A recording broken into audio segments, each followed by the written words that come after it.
Por allá arriba hay dos buenos amigos que vinieron desde Maracaibo a estar en estas charlas.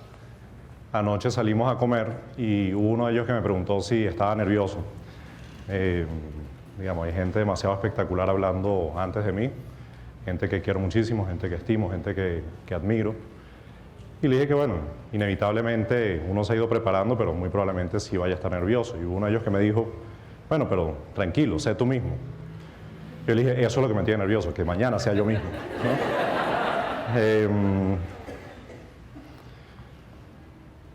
Para ayudar un poquito a eso, me he dado cuenta que el botoncito ha estado como echando broma, y en mi lado materno se sufre de Parkinson. Entonces a lo mejor la presentación va más rápido de lo que hablamos, ¿no? Y por último, hablaba hace ratico con Javier y me decía, pana, hace un par de semanas te pedíamos que nos trajeras tortas, porfa, no la pongas, ¿no? A ver, acá en la sala, ¿quiénes han leído El Principito? Qué fin. ¿Quiénes lo han leído con un niño? Es otra lectura, ¿verdad? Sí.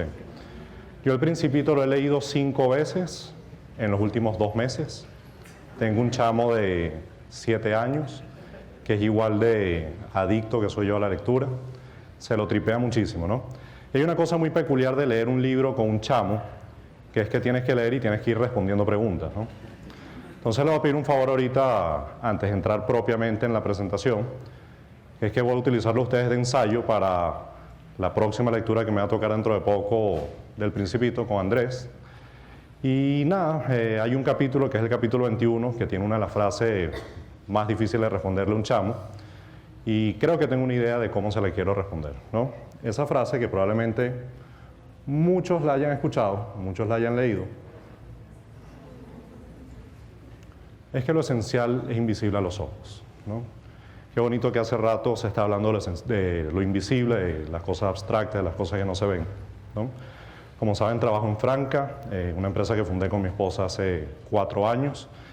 Y cuando me cruce con Andrés en ese capítulo 21, que nos crucemos con esa frase, que él me diga, papi, ¿y eso qué significa?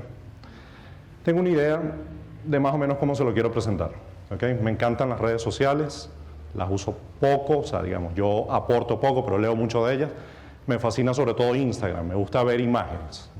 Me parece súper cool poder ponerte un segundito en los zapatos de una persona que estuvo tomando una foto. Además, como uno trabaja directamente en las tiendas, uno ve cuando alguien ha agarrado su bandejita, se sentó, saca su teléfono inteligente y comienza a moverse, ¿no?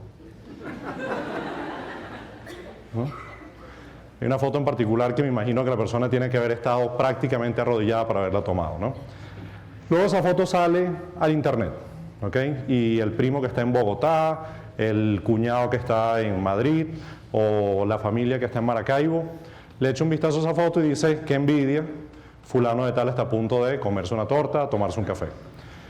Digamos que si saben un poquito más se dan cuenta que es en Franca y probablemente pueden especular que Franca es una pastelería o es una cafetería, ¿ok? Sin embargo, los invito un segundito a que vean lo que yo veo, o sea, lo que son mis invisibles, ¿ok? Entonces, lo primero que veo allí es a la mujer que amo, es a Natalia, sin la cual hubiese sido imposible arrancar Franca. Natalia tiene 13 años siguiéndome mis locuras, y pensando en locuras, inevitablemente me aparece otro grupo de chamos que han estado conmigo hace bastante tiempo, siguiendo ese montón de locuras que nosotros nos lanzamos. Al mismo tiempo, ya me concentro un poquito más en la foto, veo el café, y al ver el café veo un artelate súper bonito, pero con un rabito hacia la izquierda, y sé que ese rabito lo hace Lorena, ¿ok? Pero al mismo tiempo, pensando en Lorena, pienso en las personas que han podido participar del tostado del café, que han podido además haber participado en la formación de mi querida Lorena. 2 de los que están allí están por allá arriba. Inevitablemente pienso en los panas que nos ayudan a cosechar café, gente que está en Aragua, gente que está en Mérida, gente que está en Lara, gente que está en Aragua, gente que está en Yaracuy, gente que es importantísima para nosotros. Luego pienso, porque ese es un café que tiene leche, pienso inevitablemente en Marco, en Fabio, en las personas que están con nosotros en un proyecto lácteo que es brutal, donde uno va a poder tomarse en un local como Franca una leche que tiene pocas horas de haber llegado de una hacienda nacional, de ganaderos nacionales. Veo al mismo tiempo esa torta, veo esas rayas gordas, y basta con que ustedes le den la mano a Jade para que sepan que esas rayas las hizo Jade. ¿Okay? No hay otra opción. Luego está mi pana Edwin, que definitivamente tiene que haber sido el que montó esa torta, porque es que es ancha en el borde. Y Edwin le tiene un poquito de miedo a los bordes. Entonces él siempre deja un poquito más de borde, y sé que es Edwin porque a mí me fascinan los bordes, ¿no? Después, si a mí se me ocurre decir dentro de Franca que esa torta la hicieron solamente Edwin y Jade, lo más seguro es que salga yo con una paliza. Porque Samil, Max, José, todos los panas que están ahí adentro me van a decir, brother, yo también participé un pelín, ¿no? Es una torta que tiene trigo y es una torta que me emociona muchísimo porque hay una manera de saber que Dios estuvo un día más en Venezuela de lo que estuvo en el resto de los países, porque es que en Venezuela se dan cosas que no deberían darse. Nosotros tenemos trigo y una de las cosas que caracteriza a nuestros productos es que hay trigo nacional dentro de esos productos, ¿no? Luego hay unas mujeres especialísimas, porque esa es una torta además que tiene macadamias y tiene chocolate. Las macadamias las tenemos gracias a unas amigas que están en el estado Lara, liderizadas, es una cooperativa de mujeres liderizada por una cacica, o sea, una amazona llamada Dioselis. Inevitablemente uno ve esa torta y tiene que pensar en Dioselis y su combo.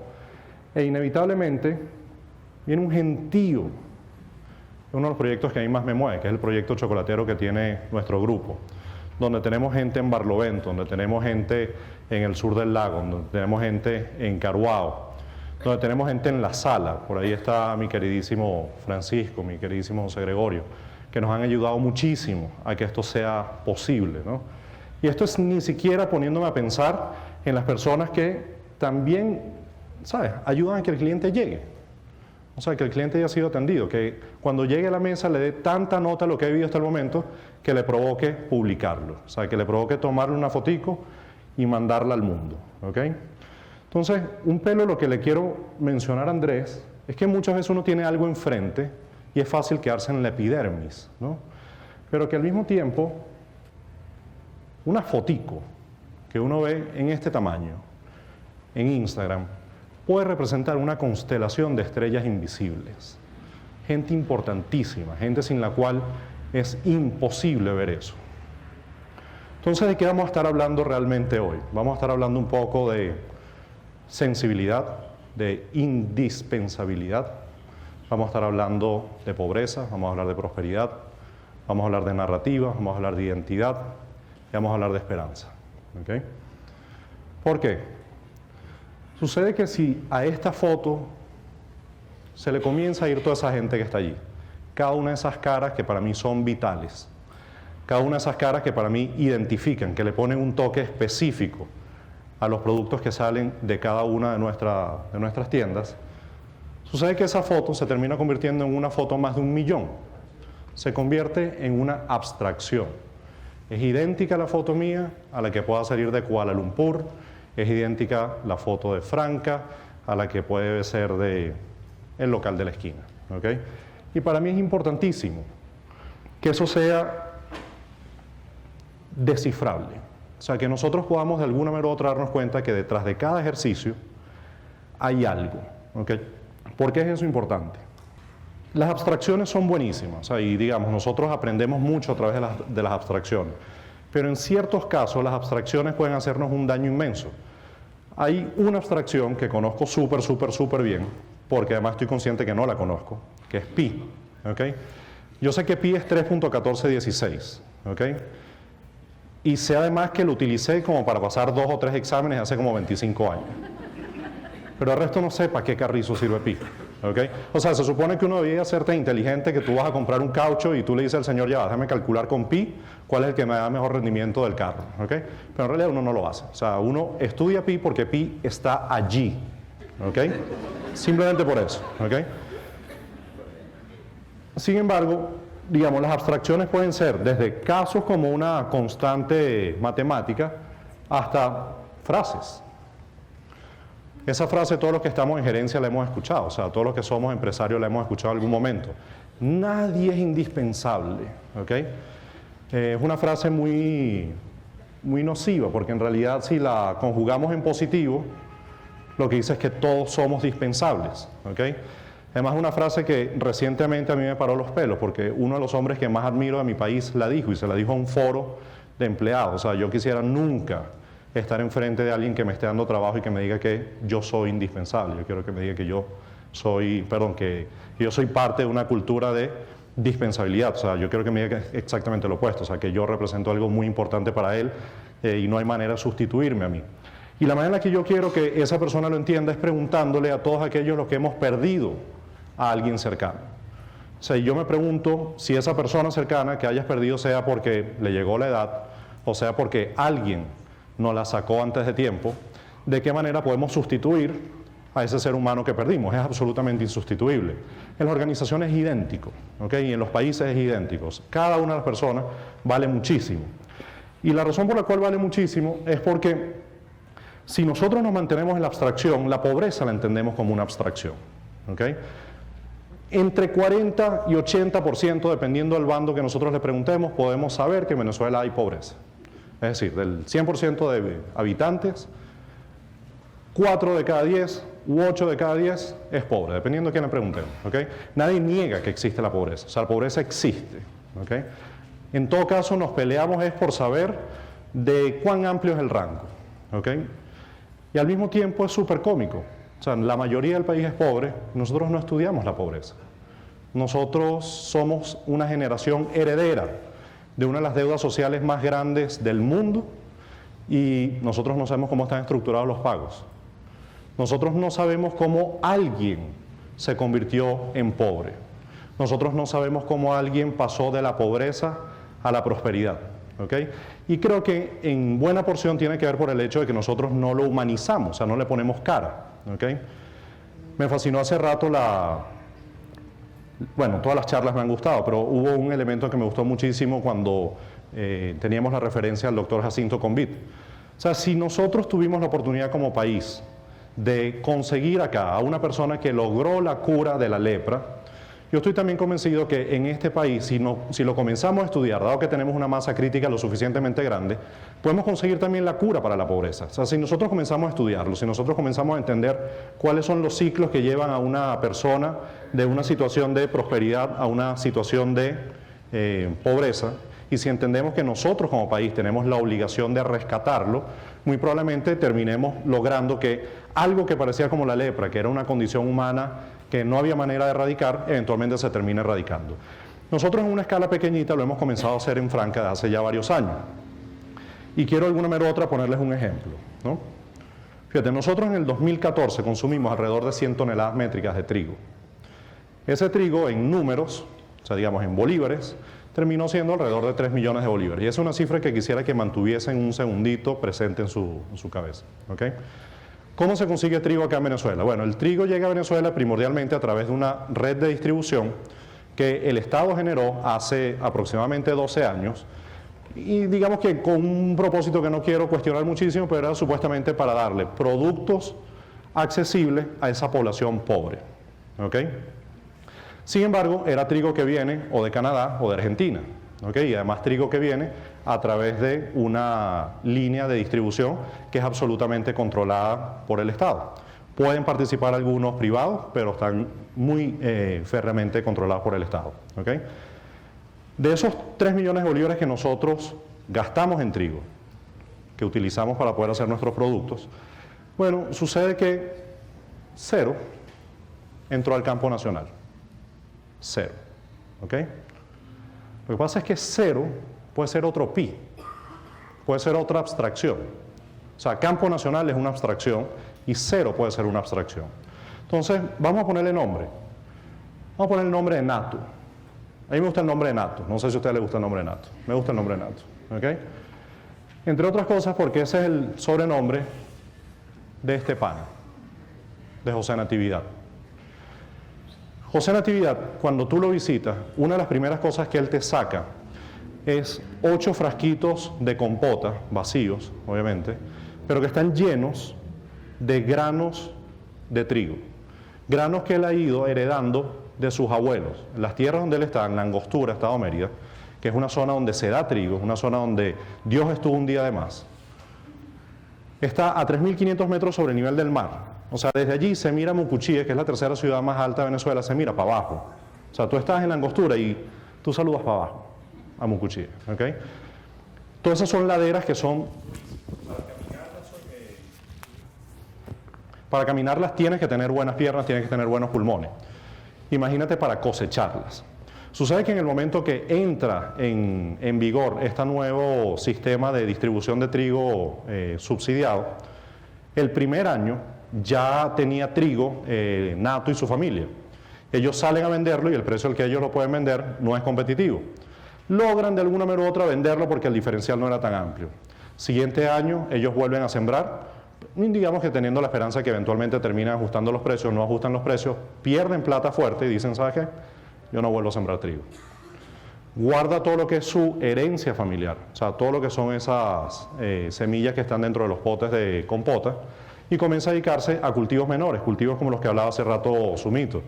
Ahí hay ajo y ahí hay papa, con una cosa además que es curiosísima, ninguno de los dos le da plata. Pero adicionalmente, tanto el ajo como la papa le contaminan el suelo. Y no solamente le contaminan el suelo, sino que le suben la temperatura del ambiente y adicionalmente no tienen suficiente arraigo como para poder mantener las nacientes de agua que allí hay. De hecho, se le han secado varias de las nacientes.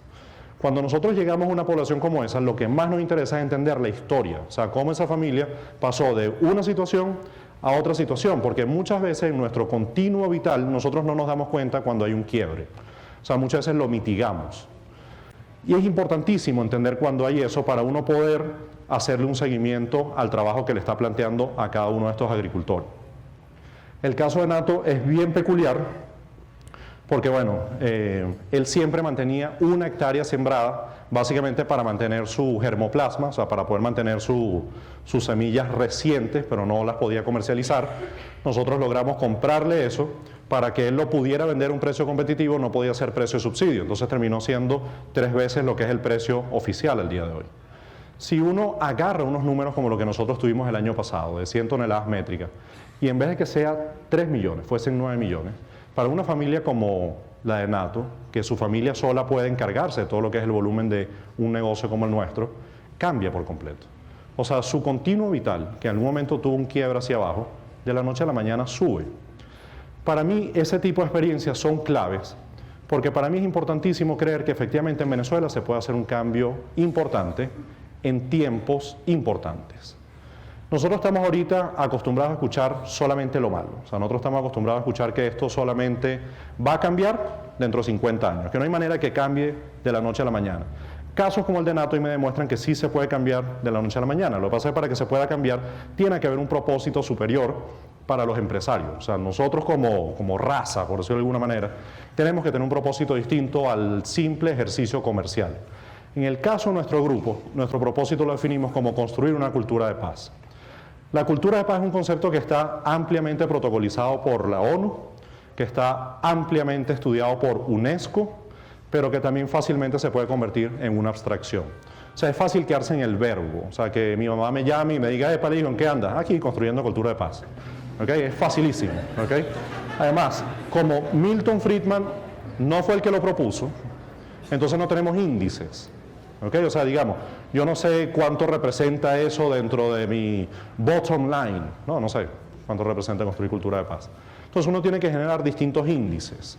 Índices como, por ejemplo, uno decir cuántas personas están devolviéndose de los barrios al campo. ¿Okay? Si sabemos que la gente está dispuesta a irse del campo, donde les juro por Dios que es más sabroso vivir, a un barrio, probablemente si genera las condiciones, eso puede cambiar. Y de hecho, yo creo que eventualmente, así como uno ve la lepra o como uno ve esas epidemias que hubo en el medioevo, o sea, que uno ve como perro, qué loco estábamos como civilización, eventualmente nosotros vamos a ver los barrios como ese mismo tipo de desviaciones humanas. O sea, nosotros no podemos plantearnos que la solución sea dignificarlos porque nos rendimos, no fuimos lo suficientemente creativos, no fuimos lo suficientemente innovadores.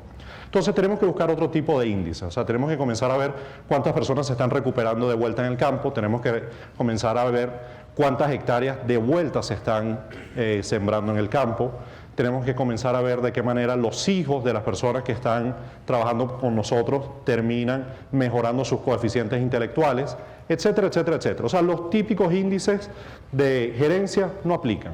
Aplican para el acto de gerencia, que no se escapa, pero no aplica para el propósito. Entonces, nos toca construir nuevos índices. O sea, nos toca comenzar a entender las relaciones de manera nueva.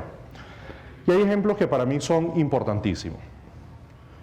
Si yo les dijera hoy que la casa donde yo vivo originalmente fue de Simón Bolívar, lo más seguro que ustedes creerían que yo soy súper millonario, ¿okay? Y que soy súper exitoso, ¿okay? Bueno, este pana vive en tierras que fueron de Simón Bolívar. Su abuela, que todavía tiene el título de propiedad con toda la tradición, mantiene la firma del Libertador en su casa. Ahora, si yo le explicara lo pobre que es esa familia, ustedes no entenderían cómo una cosa se ata con la otra, ¿okay? Mi pana Jesús, hace poco lo estuvimos visitando y él nos mencionaba, él me hacía uno de esos retos, calcúlame la edad, ¿no? Y bueno, obviamente yo imaginaba por dónde iban los tiros. Le digo, no sé, mi pana, 35, él me dice 40, ¿no? Poco para demostrarme que él luce mejor que yo a mis 38, ¿okay? Pero más allá de eso, él me dice, mi pana, yo tengo 40 años y tengo 40 años de experiencia viviendo en un campo cacaotero. Sin embargo, tengo 40 años siendo pobre como cacaocultor, ¿no?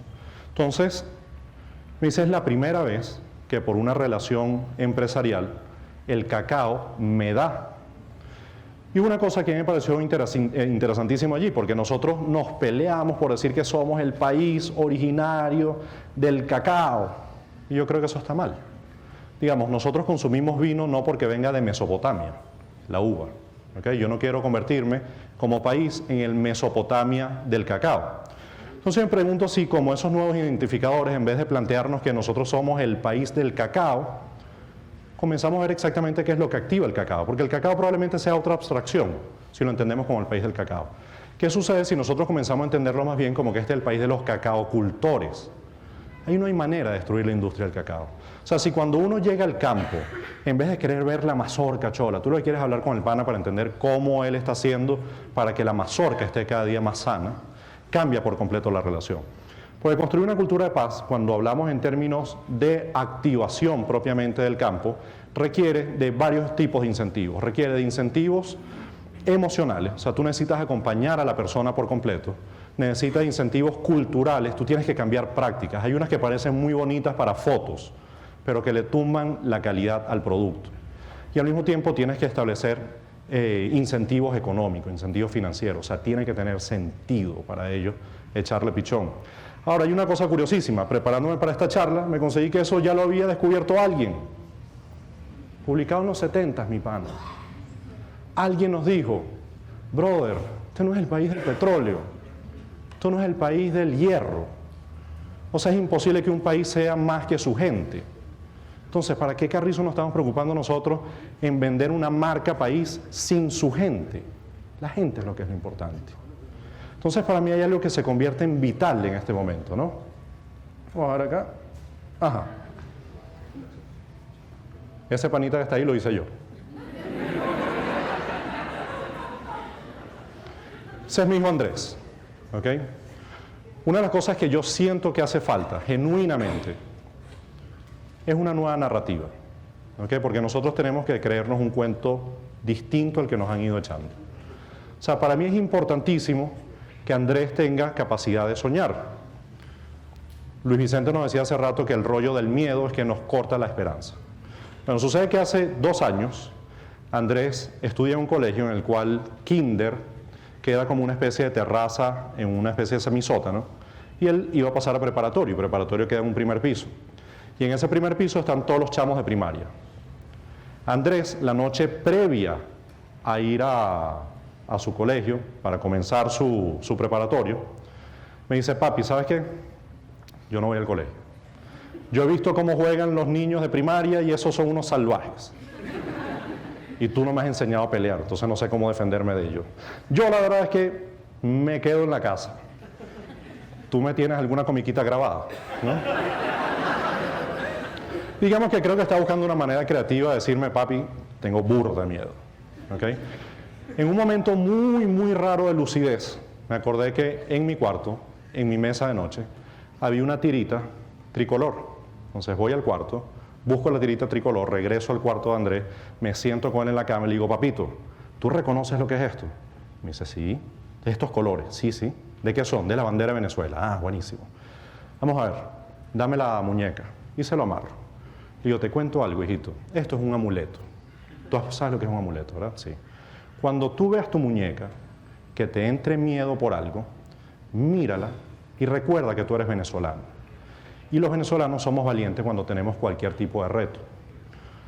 Andrés lleva 2 años con esa pulsera, jamás se la ha quitado. Hoy antes de venirme para acá le hice la pregunta para ver si todavía se acordaba cómo era y todavía se acuerda. ¿Okay? Y la única angustia que ha tenido Andrés en estos 2 años es qué sucede cuando yo tenga el brazo grande y no me quede este amuleto. ¿Cómo hago para pasarle la magia de este amuleto al siguiente amuleto? ¿Okay? Es decir, hay un elemento mágico, hay un elemento invisible, hay un elemento esencial que él ya le metió al amuleto, que es nuestra identidad. Y nosotros estamos en un punto en que podemos reescribir por completo nuestra identidad. Nosotros no estamos obligados a hacer lo que la gente cree que es nuestra peor versión. Yo quiero que Andrés pueda creer que él es la mejor versión posible de un ser humano, pero un ser humano además que es venezolano.